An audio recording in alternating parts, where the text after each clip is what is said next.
Registrar തൻ്റെ ഇഷ്ടപ്രകാരം ചെയ്തതൊന്നുമല്ല. ആത്മപ്രചോദിതനായിട്ട് ഒരു രജിസ്ട്രാറും അങ്ങനെ ചെയ്യില്ല. അദ്ദേഹത്തെ സിൻഡിക്കേറ്റ് അംഗങ്ങൾ എന്ന് പറഞ്ഞ വിദ്വാൻമാർ ഇദ്ദേഹത്തെ കൂട്ടി ചുഴിയോറ് മാന്തിച്ചാണ്. സ്വാഭാവികമായിട്ട് ചാൻസലർ ചൂടായി. ആ ചൂട് വി സിയിലേക്ക് പകർന്നു. അദ്ദേഹം സസ്പെൻഷൻ ഓർഡർ ഇഷ്യൂ ചെയ്തു. അതിനെതിരെ ഹൈക്കോടതിയിൽ റിട്ട് കൊടുക്കുന്നു. അനുകൂല ഉത്തരവ് കിട്ടുന്നില്ല.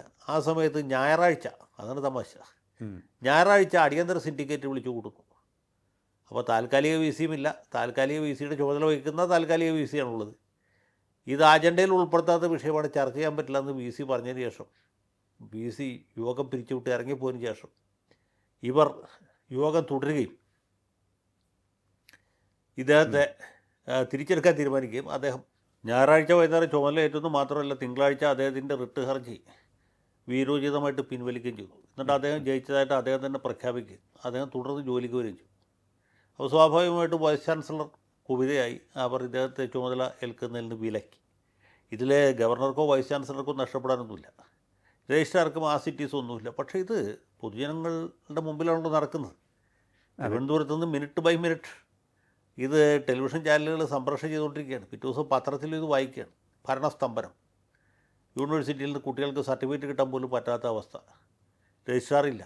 വൈസ് ചാൻസലറുമായിട്ട് യൂണിവേഴ്സിറ്റി സ്റ്റാഫ് നിസ്സഹരിക്കും. സിൻഡിക്കേറ്റ് അംഗങ്ങൾ ചാൻസലറെയും വൈസ് ചാൻസലറെയും വെല്ലുവിളിക്കും. സിൻഡിക്കേറ്റിലെ ഒരു മാന്യ അംഗം ഹൈക്കോടതിയിൽ കേസ് കേൾക്കുന്ന ജഡ്ജിയെ അധിക്ഷേപിച്ചുകൊണ്ട് ഫേസ്ബുക്കിൽ പോസ്റ്റ് ഇടുന്നു. അയാൾക്കെതിരെ കോടതി ലക്ഷ്യത്തിന് നടപടിയെടുക്കും. സ്വമേധയാ കോടതി ലക്ഷ്യത്തിന് നടപടിയെടുക്കും.